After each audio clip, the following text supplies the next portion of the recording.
নমস্কার বন্ধুরা, welcome to my channel only news. বন্ধুরা, সরকারি কর্মচারী, শিক্ষক, পেনশনারদের গুরুত্বপূর্ণ খবর এবং আপডেটগুলি সবার আগে পাওয়ার জন্য অবশ্যই চ্যানেলটিকে সাবস্ক্রাইব করবেন, সঙ্গে বেল আইকন বাজাবেন ও অল নোটিফিকেশন অন করবেন।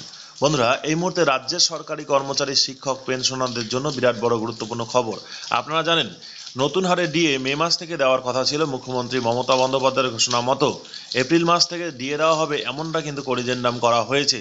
আপনারা জানেন, এপ্রিল মাসের বকেয়া ডিএ জুন মাসের বেতনের সঙ্গে অথবা জুন মাসের বেতনের আগেই কিন্তু রাজ্যের সরকারি কর্মচারী, শিক্ষক, পেনশনারদের হাতে পাওয়ার কথা, তাদের ব্যাংক অ্যাকাউন্টে চলে আসার কথা ছিল। কিন্তু এখনো পর্যন্ত রাজ্যের সরকারি কর্মচারীরা, শিক্ষকরা, পেনশনাররা এই বকেয়া ডিএ অর্থাৎ এপ্রিল মাসের বকেয়া 4% ডিএ হাতে পাননি।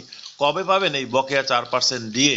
আমরা বিশ্বস্ত সূত্র মারফত যা খবর পেলাম যে জুলাই মাসের বেতনের সঙ্গে আগস্টের প্রথমে অথবা জুলাই মাসের শেষে এই এপ্রিল মাসের বকেয়া 4% ডিএ হাতে পাবেন রাজ্যের সরকারি কর্মচারী, শিক্ষক, পেনশনরা।